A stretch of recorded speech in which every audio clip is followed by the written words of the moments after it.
My name is Elena Carter, and at my own baby shower in front of 32 guests, my mother-in-law handed me a gift that made my hands start shaking before I even opened it, because the way she smiled at me, it didn't feel like love. It felt like a test.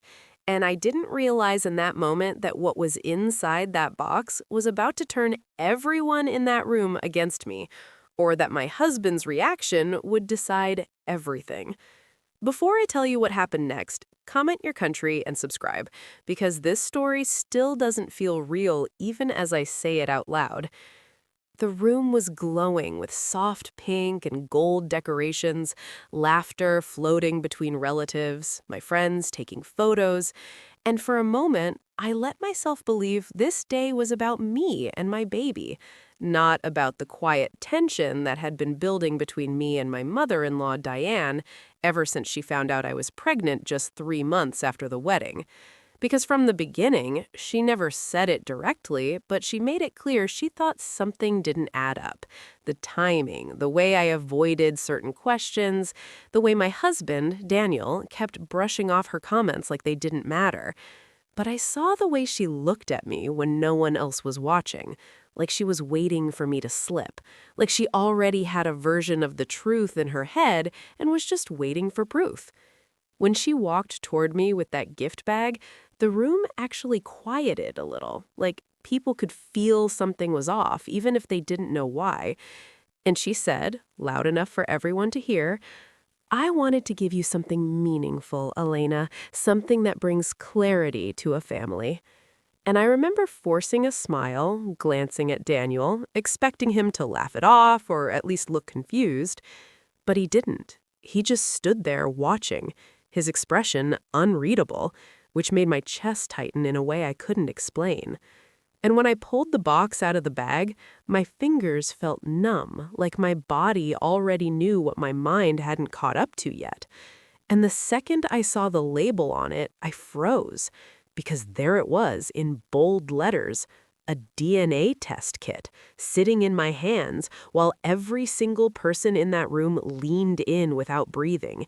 And I swear you could feel the shift, like the air itself had turned heavy, like this wasn't a celebration anymore, it was something else entirely, something sharp and humiliating and impossible to undo.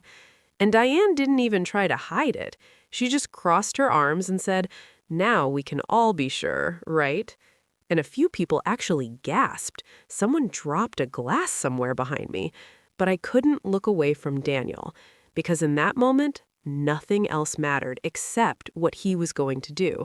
Whether he was going to defend me or stay silent like this was normal, like I deserved to be questioned in front of everyone. And when our eyes finally met, something in his expression shifted. Not anger, not confusion, something colder. Something that made my stomach drop, because instead of stepping toward me, instead of saying my name the way he always did when things felt wrong, he slowly looked down at the box in my hands and then back at me. And that's when I realized, with a kind of quiet panic spreading through my chest, that he wasn't surprised at all. I wish I could say I immediately defended myself, that I threw the box back at her or walked out with my head held high. But the truth is, I stood there frozen, gripping that DNA test kit while the silence stretched so long it became unbearable. Because in that moment, I wasn't just processing Diane's accusation. I was trying to understand why my husband, the one person who should have shut this down instantly, was standing there like he was waiting for something, like this wasn't the first time the idea had crossed his mind. And that realization hit harder than anything she could have said. Because doubt from a stranger is one thing, but doubt from the person who promised to stand by you, that's something else entirely. And I felt it creeping in through the way he avoided my eyes for just a second too long before finally saying, quietly but clearly enough for everyone to hear, "Mom, this isn't the place." And even though it sounded like he was defending me, it wasn't what he said, it was what he didn't say. Because he never once told her she was wrong, never once told everyone in that room that this was ridiculous. And Diane caught that too. I could see it in the slight lift of her chin as she stepped closer, lowering her voice just enough to sound controlled but still sharp. Then when is the place, Daniel? Because if there's nothing to hide, this shouldn't be a problem. And the way people shifted around us, whispering, pretending not to listen, but clearly hanging on every word, made my skin burn with humiliation. And I finally found my voice, my hands shaking as I set the box down on the table in front of me, forcing myself to speak steadily even though my heart was racing. "You don't get to question me like this in front of everyone." And Diane let out a small, almost amused breath, like she had been waiting for me to say exactly that. "I'm not questioning you, Elena. I'm protecting my family." And that word, family, felt like a line being drawn right through the middle of the room, like I was standing on the outside of something I thought I belonged to. And I turned to Daniel again, this time not asking silently, but out loud, "Are you seriously okay with this?" And for a split second, I saw something flicker in his eyes. Conflict, maybe even guilt. But then he looked at the box again, and that hesitation, it said everything. Because instead of shutting it down, instead of ending it right there, he ran a hand through his hair and said the one thing I never thought I'd hear from him. "Elena, maybe we should just do it so everyone can move on." And I swear the room shifted again, like the ground under me wasn't stable anymore. Because it wasn't just Diane anymore, it was him too. It was the man who held my hand during doctor visits, who talked to our baby like nothing in the world mattered more, now standing there suggesting that I prove myself like I was on trial. And something inside me cracked. Not loudly, not dramatically, just a quiet, steady breaking that made everything suddenly feel very clear. Because this wasn't about a test, it was about trust. And once that's gone, there's nothing left to prove. And I looked at him, really looked at him, and realized I didn't recognize the person standing in front of me anymore. Which is why when I spoke next, my voice wasn't shaking at all. It was calm in a way that surprised even me. And I said, "You want me to take a test?" Pausing just long enough for every eye in that room to lock onto us before continuing.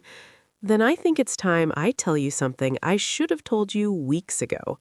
And the way Daniel's expression changed instantly, the way Diane's confidence faltered for the first time all day, told me they weren't ready for what I was about to say next. The truth is, I wasn't afraid anymore. Not of Diane, not of the whispers in the room, and not even of losing Daniel.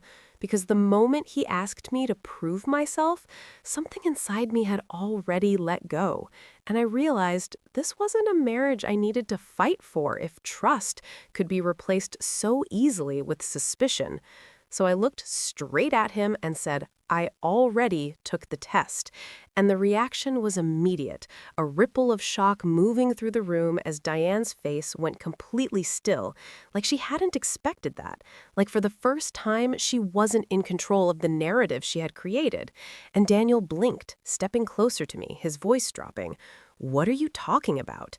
And I could see it now, the uncertainty creeping in, the doubt shifting directions, and I reached into my purse slowly, deliberately, pulling out a sealed envelope I had carried with me that entire day.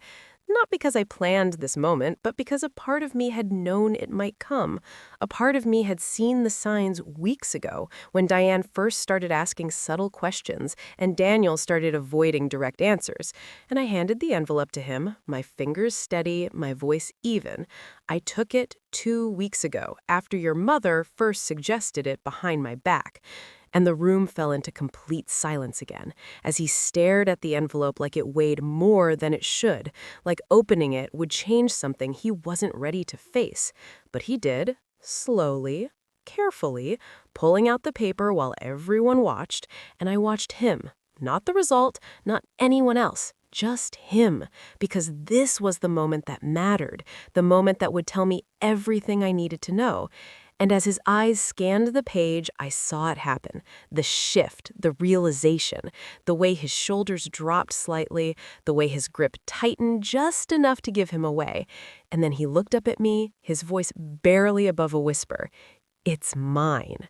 And for a second, no one moved, like the words hadn't fully landed yet. And then the room erupted. Not loudly, but in a wave of murmurs, people turning to each other, the tension breaking into something messy and uncomfortable. And Diane, she didn't say anything at first, her lips parting slightly as she processed what had just happened, because this wasn't the outcome she had prepared for. This didn't fit the story she had been so sure of, and I could see it in her eyes, the flicker of doubt, not about me, but about herself, about whether she had just crossed a line she couldn't uncross. And Daniel stepped closer, reaching for my hand like he always did when things got hard. But this time, I didn't move.